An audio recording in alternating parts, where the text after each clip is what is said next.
आता है टेक्सोनॉमी का मीनिंग क्या रहेगा, law of arrangement. Law of arrangement यानी कि एक सिस्टमेटिक तरीके से आप उनको अरेंज करेंगे। नेक्स्ट आता है एजुकेशन। एजुकेशन का मीन्स क्या होता है, मॉडिफिकेशन ऑफ इंडिविजुअल बिहेवियर, यानी कि किसी इंडिविजुअल के बिहेवियर के अंदर चेंज लाना। और वो चेंज हमारे अंदर कैसे आता है, जब भी हम कुछ भी चीज के बारे में पढ़ते हैं हम कुछ ना कुछ नया सीख पाते हैं जिसकी वजह से हमारे अंदर चेंज आता है, उसको हम क्या कहेंगे, एजुकेशन। हमने गेन की है, हमारे अंदर कुछ चेंज आया है, हमारे बिहेवियर के अंदर कुछ चेंज आया है।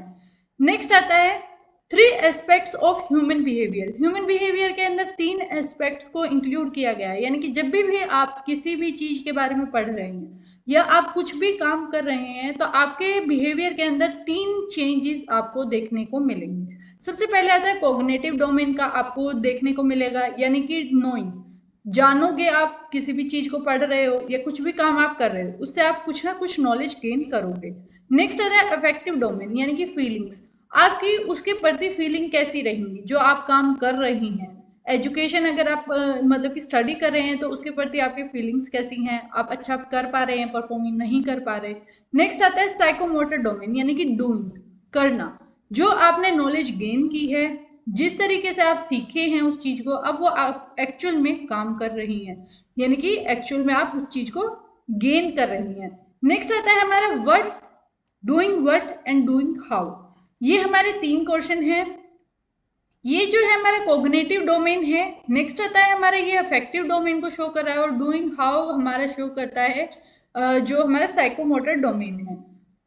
कॉग्निटिव डोमेन के अंदर इंक्लूड किया गया है नॉलेज को, कॉम्प्रिहेंसिव अंडरस्टैंडिंग को इसके अंदर इंक्लूड किया गया है, एप्लीकेशन को इंक्लूड किया गया है, एनालिसिस को इंक्लूड किया गया है, सिंथेसाइज एंड इवैल्यूएशन को इंक्लूड किया गया है।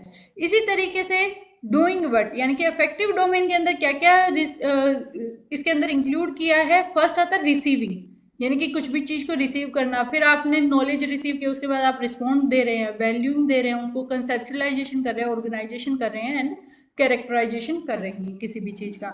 नेक्स्ट आता है डूइंग हाउ, किस तरीके से आप कर रही हैं, इम्पल्शन के थ्रू, इमिटेशन के थ्रू, मैनिपुलेशन के थ्रू, या कोऑर्डिनेशन एंड कंट्रोल के थ्रू, या फिर हैबिट फॉर्मुलेशन के थ्रू। यानी कि कुछ भी आप चीज सीख रहे हैं, कई बार क्या होता है हमारी आदत बन जाती है उस चीज को करने की, या फिर हम उसको एक्चुअल में अपने अंदर अप्लाई कर लेते हैं, तो वो सारी चीजें इसके अंदर इंक्लूड की गई हैं। अब जो है हम पहले व्हाट के बारे में पढ़ेंगे, यानी कि कॉग्निटिव डोमेन के बारे में पढ़ेंगे, जैसे कि ये नॉलेज दिया गया है, कॉम्प्रिहेंसिव एप्लीकेशन, अब हम इनके बारे में पढ़ेंगे। नेक्स्ट जो है फिर हम डूइंग व्हाट के बारे में पढ़ेंगे और फिर नेक्स्ट हमारा डूइंग हाउ के बारे में हम स्टडी करेंगे। आइए अब हम स्टार्ट करते हैं। सबसे पहले आता है नॉलेज। नॉलेज यानी कि स्पेसिफिक है knowledge, knowledge of specific. Next आता है knowledge of ways of means of dealing. Knowledge को जो है 3 पार्ट्स के अंदर डिवाइड किया गया है और ये 3 हमारे पार्ट्स हैं। पहले स्पेसिफिक पार्ट है, फिर ways and means of dealing है, and third one is knowledge of universal and abstraction in a field, यानी कि किसी भी फील्ड के अंदर इतना गहराई तक जाना, एब्स्ट्रैक्ट वैल्यू तक आप पहुंच जाते हैं। तो ये हमारी नॉलेज है। नॉलेज को हमने 3 पार्ट के अंदर डिवाइड किया है। सबसे पहले आता है नॉलेज ऑफ स्पेसिफिक। स्पेसिफिक की नॉलेज क्या है, आपको जो है इसके अंदर टर्मिनोलॉजीज को सीखने को, आप को जो भी टर्म्स हमारी यूज होती हैं आप वो सीख पाते हैं इसके अंदर। स्पेसिफिक फैक्ट्स के बारे में आप पता लगा पाते हैं, यानी कि नॉलेज जब भी आप गेन कर रहे हैं या तो हम टर्म्स वगैरह के बारे में सीख पा रहे हैं या फिर स्पेसिफिक फैक्ट्स वगैरह के बारे में हम सीखेंगे। नेक्स्ट हमारा आता है knowledge of ways and means of dealing with a specific, यानी कि इसके अंदर क्या आता है, convention, criteria, classification and characterization, categories, methodology and trends and sequence. इसके अंदर ये सारी चीजें इंक्लूड की गई हैं। अब हम इनके बारे में थोड़ा सा जानते हैं कि ये एक्चुअल में है क्या। सबसे पहले आता है कन्वेंशन। कन्वेंशन के अंदर हम किस किस चीज को यानी कि यूज कर रहे हैं, जब भी हम नॉलेज गेन कर रहे हैं तो हम ये देखते हैं कि उसका यूजेस क्या है, जो आप पढ़ रहे हैं उसको आप कहाँ यूज कर सकते हैं, क्या प्रिंसिपल्स वगैरह फॉलो किए गए हैं। नेक्स्ट आता है हमारा ट्रेंड्स एंड सीक्वेंस। जब भी आप नॉलेज गेन कर रहे हैं तो उससे क्या ट्रेंड आ रहे हैं, क्या सीक्वेंस आप फॉलो कर रहे हैं। ट्रेंड का यहाँ पर मतलब ये नहीं है कि नॉर्मली जैसे क्लोथिंग में ट्रेंड चलता है, इसका मीनिंग यहाँ पर ये है कि एक तरीके से जैसे कि कॉमर्स जब डेवलप हुआ तब से लेकर अब तक क्या सीक्वेंस फॉलो की गई है, क्या क्या इसके अंदर नया एडिशन होता हुआ आया है। नेक्स्ट आता है हमारा क्राइटेरिया। क्राइटेरिया यानी कि किस तरीके से हम कॉमर्स को यूज कर पा रहे हैं, किस तरीके से हम नॉलेज को गेन कर पा रहे हैं। नेक्स्ट आता है मेथोडोलॉजी, यानी कि किन किन टर्म्स का हम यूज कर पा रहे हैं, जनरलाइजेशन हम कर पा रहे हैं या नहीं कर पा रहे हैं। नेक्स्ट आता है क्लासिफिकेशन एंड कैटेगरीज। कैटेगरी के अंदर किसी चीज को हम किस तरीके से डिवाइड कर पा रहे हैं। Knowledge of universal and abstraction in a field, किसी भी फील्ड के अंदर, यानी कि यहाँ पे जनरलाइजेशन का प्रिंसिपल अप्लाई होगा, principle of generalization and theories and structures को इसके अंदर इंक्लूड किया गया है। जैसे कि लास्ट वाला जो पार्ट है इसके अंदर क्या इंक्लूड किया गया है, trend, sequence, methodology, classification and category, criteria and convention. इसी तरीके से अगर हम देखें नेक्स्ट में यूनिवर्सल के अंदर किसको इंक्लूड किया गया है, जनरलाइजेशन को इंक्लूड किया गया है। और ये जो जनरलाइजेशन है इससे हमें यही पता चलता है कि कौन से प्रिंसिपल कहाँ हम इनको अप्लाई कर सकते हैं, किस तरीके से हम इनका यूजेस वगैरह कर सकते हैं। नेक्स्ट आता है हमारा कॉम्प्रीहेंशन। ये जो है कॉम्प्रीहेंशन के अंदर क्या है, लोअर लेवल ऑफ अंडरस्टैंडिंग हम कर पाते हैं। इसके अंदर 3 एक्टिविटीज को परफॉर्म किया जाता है। सबसे पहली एक्टिविटी हमारी होती है translation of a specification, principles and theory, यानी कि हमें ट्रांसलेट करना बताया जाता है कि किस तरीके से हम किसी भी स्पेसिफिक प्रिंसिपल्स या थ्योरी को हम किस तरीके से ट्रांसलेशन कर सकते हैं। नेक्स्ट होता है इंटरप्रिटेशन। अगर आपने जो है ट्रांसलेशन कर लिया है तो उसका नेक्स्ट स्टेप होगा इंटरप्रिटेट करो। जो भी आपने किसी भी स्पेसिफिक प्रॉब्लम के बारे में पढ़ा है तो अब उसको आप इंटरप्रिटेट करें। नेक्स्ट आता है एक्सट्रापोलेशन, यानी कि ऑफ द अबव कंटेंट, जो भी आपने कंटेंट पढ़ा है उसके बारे में अब आप एक्चुअल में अप्लाई करके देखें, उसको एक्सप्लॉइट करके देखें। नेक्स्ट आता है हमारा एप्लीकेशन। एप्लीकेशन के अंदर यानी कि आप एक्चुअल में अब कहाँ पर उसको अप्लाई कर सकते हैं जो भी आपने नॉलेज वगैरह गेन किया।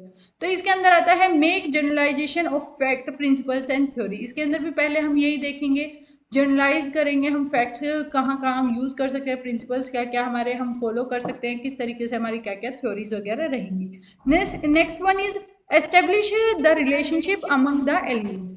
एक एलिमेंट दिया गया है उसका दूसरे एलिमेंट के साथ क्या रिलेशन रहेगा, अब हम उसके बारे में भी जानते हैं। जैसे कि अगर हम नॉलेज की ही बात कर रहे हैं तो नॉलेज हम अगर किसी एक पर्टिकुलर फील्ड की ले रहे हैं, जैसे कि आप प्रोफेसर बनना चाह रहे हैं, तो लिंक किस तरीके से वो एक दूसरे के साथ कर रहा है। पहले आपको बीकॉम करनी है, फिर एमकॉम करनी है, फिर नेट क्वालिफाई करना है, जेआरएफ करना है, फिर आप पीएचडी कर रहे हैं, यानी कि एक दूसरे के साथ वो किस तरीके से कनेक्टेड है।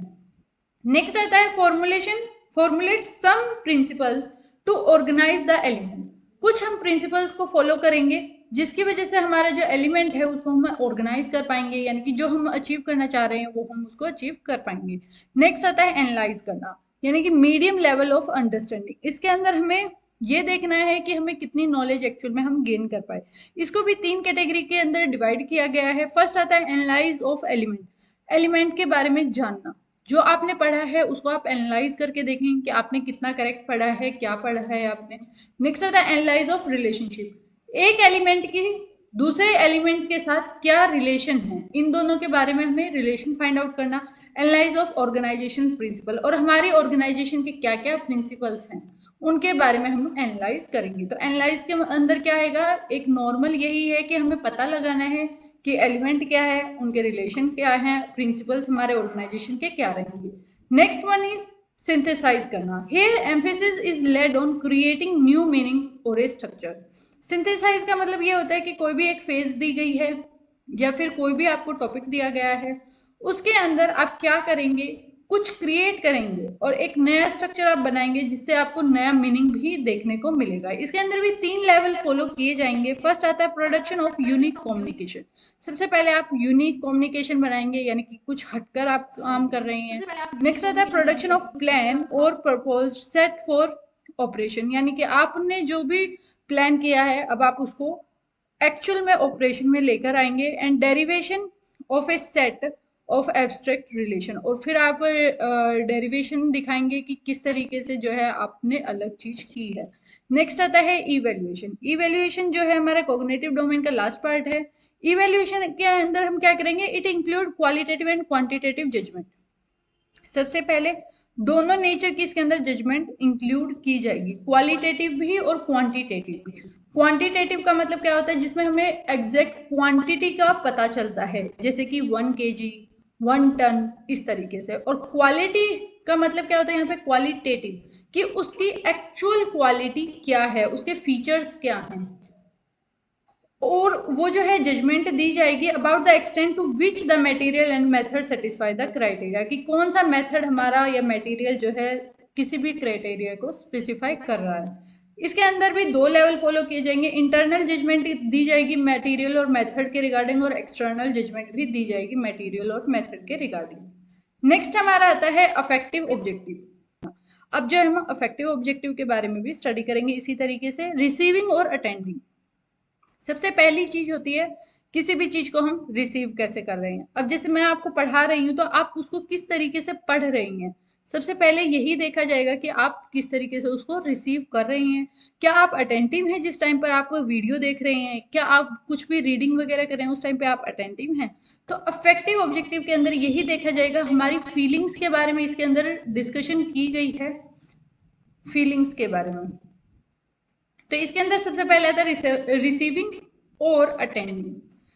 The learner is sensitive to the existence of certain stimuli, यानी कि स्टिमुली और रिस्पॉन्स होता है। स्टिमुली का मतलब क्वेश्चन होता है कि मैंने आपसे कोई क्वेश्चन पूछा और आप उस पर रिस्पॉन्स देंगे, यानी कि हमारी जो भी आपके सामने स्टिमुली आ रही है तो आप उसके ऊपर किस तरीके से रिस्पॉन्स देंगे। सबसे पहले इसके अंदर भी तीन एक्टिविटी है रिसीविंग और अटेंडिंग के अंदर। पहले होता है कि आप अवेयर रहते हैं अबाउट द स्टिमुली, जो आपसे पूछा गया आप उसके बारे में अवेयर हैं। विलिंगनेस टू हियर, आप सुनना भी चाहते हैं उसी चीज को। एंड कंट्रोल द अटेंशन, और आप उसके जो भी आप पढ़ रहे हैं आप अटेंशन उसके ऊपर 100% दे पा रहे हैं। तो तीन एक्टिविटी इसके अंदर फॉलो की जा रही है रिसीविंग एंड अटेंडिंग के अंदर। फर्स्ट हमारी क्या है, अवेयरनेस अबाउट द स्टिमुली, जो आप पढ़ रहे हैं आप उसके बारे में आपको अवेयरनेस है, या आपसे कोई क्वेश्चन पूछा जा रहा है आप उससे अवेयर हैं। दूसरा है कि आप उसको सुनना भी चाह रहे हैं। तीसरा क्या है, प्रेजेंट हमारी तीसरी एक्टिविटी क्या है कि आप टोटली जो है कंट्रोल करेंगे और प्रॉपर अटेंशन उस चीज को देंगे। तो ये हमारा आता है फर्स्ट रिसीविंग एंड अटेंडिंग में।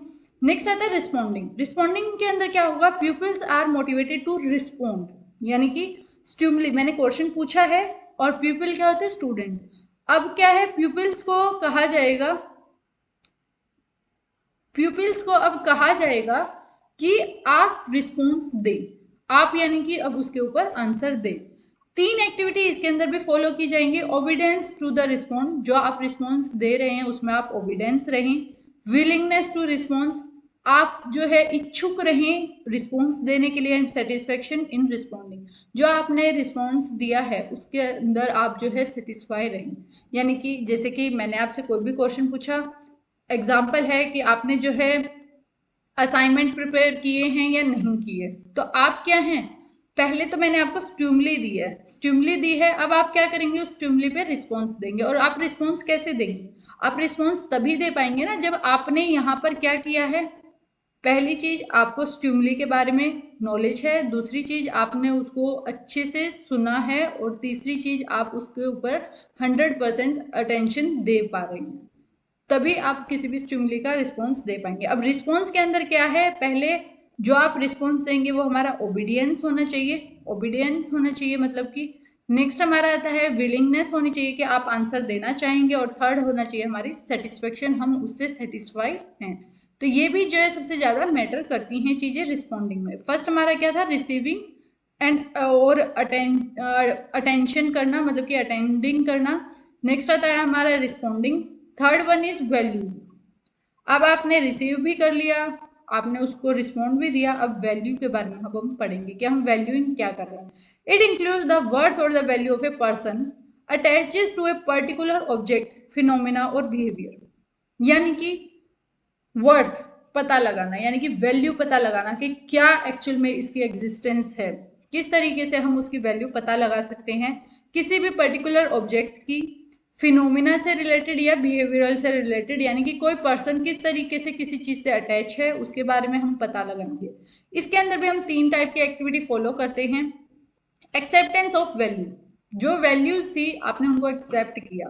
परफॉर्मेंस ऑफ द वैल्यू, पहले आपने एक्सेप्ट किया, कोई प्रिंसिपल्स थे, मान लेते हैं कुछ रूल्स वगैरह थे जो कि आपको फॉलो करने थे, अब आपने उनको पहले क्या है एक्सेप्ट किया है, फिर आप उनको परफॉर्म कर रहे हैं, फिर आप उनको कमिटमेंट कर रहे हैं, यानी कि अब आप उनको प्रॉपर वे से फॉलो करेंगे।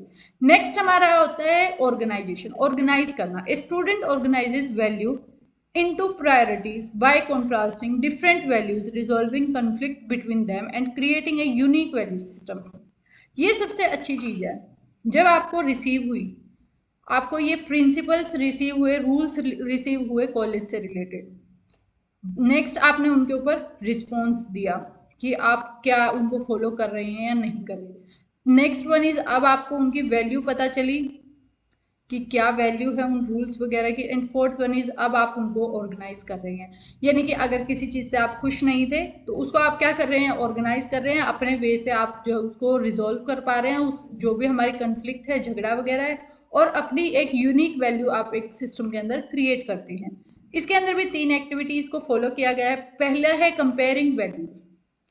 जो रूल्स बताए गए थे कॉलेज के द्वारा और जो रूल्स अब आप बना रहे हैं अपने लिए, उनको उनके बीच में आप क्या करेंगे, कंपैरिजन करेंगे, कंपेयर करेंगे, रिलेटिंग वैल्यूज, और उन दोनों के आप वैल्यूज को भी एक दूसरे के साथ रिलेट करके देखेंगे।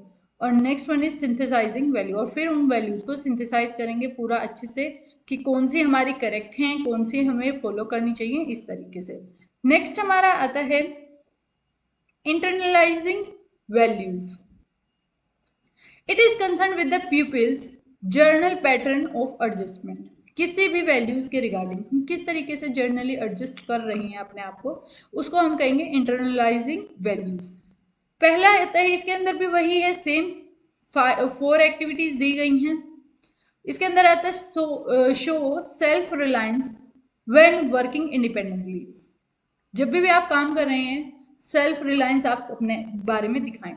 कोऑपरेट करें ग्रुप एक्टिविटीज में। अगर कोई आपको टास्क वगैरह दी गई है तो आप जो है अपने जो भी आपके साथ पढ़ रहे हैं और जो आपके उस ग्रुप में हैं उनके साथ कोऑपरेट करें। Use an objective approach in a problem solving. जब भी आपको कोई प्रॉब्लम आ रही है तो आप एक ऑब्जेक्टिव अप्रोच अप्लाई करें ताकि आप उस प्रॉब्लम को जल्दी से जल्दी सॉल्व कर पाए। नेक्स्ट आता है value people for what they are.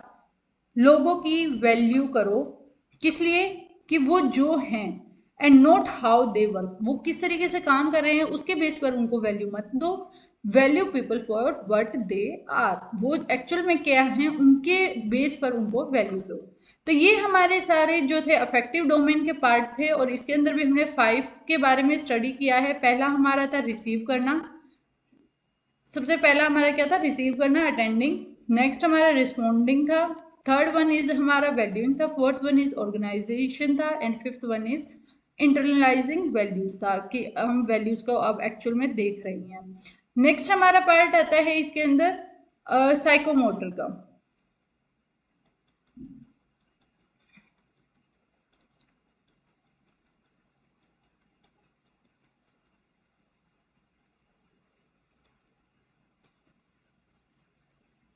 Next हमारा टॉपिक आता है साइकोमोटर ऑब्जेक्टिव। साइकोमोटर ऑब्जेक्टिव यानी कि अब इसमें हम फिजिकली पार्ट ले रहे हैं।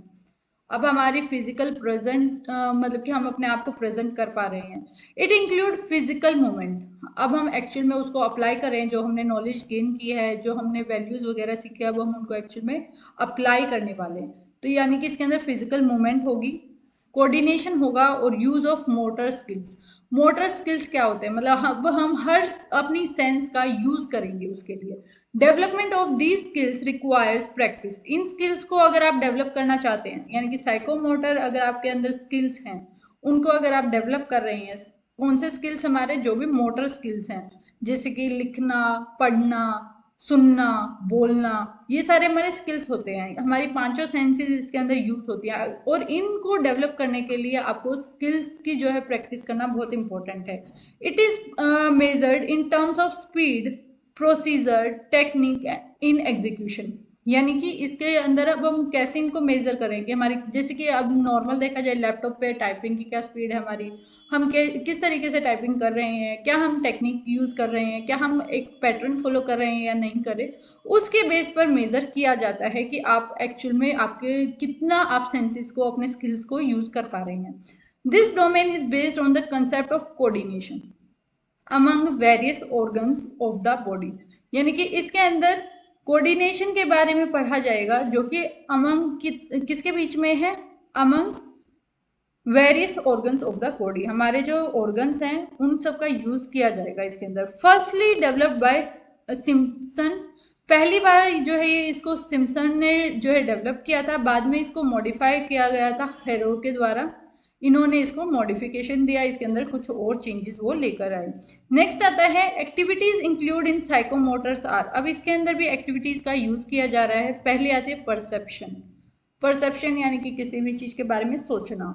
Assigning some objects or an event after looking them is known as perception, आपने किसी चीज को देखा और उसके बारे में अब आप कुछ सोचने लगे, तो वो आपकी क्या है, एक परसेप्शन बन गई है किसी के भी प्रति। जैसे कि एक इंसान को हम देखते हैं फर्स्ट टाइम, अब मान लेते हैं कि वो बहुत ही गरीब टाइप का दिख रहा है दिखने में, ठीक है, तो आपने उसको अज्यूम क्या किया कि ये बहुत पुअर है, और फिर वो एक लग्जरियस कार के अंदर जाके बैठ जाता है, अब आपकी परसेप्शन क्या है, वो गलत है। तो इट मीन्स क्या है, परसेप्शन क्या होता है, किसी भी चीज को या ऑब्जेक्ट को या इवेंट को देखना और उसके बारे में कुछ अपनी राय बना लेना। नेक्स्ट आता है set, first one is perception, second one is set. Set का मतलब क्या होता है, it six corporation of 3 aspects, हमारे 3 एस्पेक्ट जो है उनका इकट्ठा रहना, कोऑपरेशन करना एक दूसरे के साथ। पहला हमारी मेंटल, जो भी हमारी मेंटल हेल्थ है वो हमारे फिजिकल हेल्थ और इमोशनल हेल्थ के साथ कॉर्पोरेट करे, तो ये हमारा होता है set. Next one is guided response, अब जो भी है people is guided from outside and he show his behaviour और respond under that guidance, people को जो है बाहर के लिए गाइड किया जाता है, जैसे घर पे जो है बच्चों को गाइड किया जा रहा है, उसका बिहेवियर और उसका जो रिस्पॉन्ड होगा ना वो उसी गाइडेंस के बेस पर रहेगा। इसीलिए जैसे बच्चा जो घर में सीख पा रहा है वही वो बाहर भी करेगा, यानी कि उसका बिहेवियर ही शो करेगा कि उसने एक्चुअल में क्या सीखा है। Next one is mechanism, the collection of possible responses is called mechanism, यानी कि बहुत सारे पॉसिबल रिस्पॉन्स हैं उनको हमने कलेक्ट किया है, उसी को हम क्या कहेंगे, मैकेनिज्म कहेंगे। और मैकेनिज्म के अंदर कौन से रिस्पॉन्स को हम इंक्लूड कर रहे हैं, सबसे बड़ी चीज ये है हमारी जो करेक्ट रिस्पॉन्सेज होंगे ना हम उनको इंक्लूड इसके अंदर करेंगे। Next one is complex over responses, it is highest level of psychomotor domain, ये सबसे हाईएस्ट लेवल का हमारा साइकोमोटर डोमेन है complex over responses. At this stage the student acquire so much efficiency and skills that can accomplish the most complex tasks with minimum time and energy। इसका मतलब क्या होता है, सबसे पहले वो जो है उसने स्किल सीखे, हमने स्किल सीखे हैं ना, नॉलेज ली है, स्किल सीखे हैं, डेवलप किए हैं, वैल्यूज वगैरह के बारे में हमने पता लगाया है, हमने रिस्पॉन्ड दिया है किसी भी स्टिमुली के ऊपर जो भी हमें रिसीव वगैरह हुई थी। तो अब क्या है, ये कॉम्प्लेक्स ओवर रिस्पॉन्स का मीनिंग यहाँ पर यही है कि इस स्टेज पर बच्चा इतनी एफिशिएंसी, इतने स्किल्स एक्वायर कर लेगा, ये हमारा लास्ट स्टेज है, इसके अंदर इतने एक्वायर करेगा वो, जिसकी वजह से वो जो है एक बहुत ज़्यादा कॉम्प्लेक्स टास्क जिसको करना बहुत ज़्यादा मुश्किल है, उसको वो मिनिमम टाइम के अंदर और मिनिमम एनर्जी का यूज करके उसको वो कंप्लीट कर पाएगा, यानी कि कॉम्प्लेक्स ओवर रिस्पॉन्सेज। इसके अंदर बस यही दिखाया गया है कि किस तरीके से हम जो है डोमेन को यूज कर सकते हैं। और आज का हमारा ये टॉपिक जो है यहीं पर कंप्लीट होता है। ये हमारे मेनली पार्ट्स हैं, आपको इन्हीं पार्ट्स को जो है अच्छे से पढ़ना है और उसी के अकॉर्डिंग आप जो है अपना आंसर लिख कर आएंगे।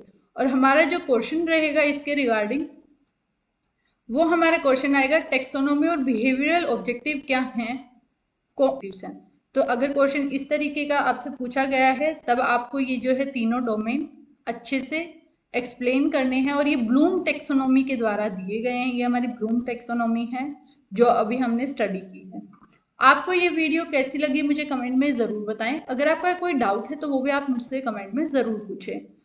अपने फ्रेंड्स के साथ ज़्यादा से ज़्यादा शेयर करें और चैनल को सब्सक्राइब करें। Thanks for watching.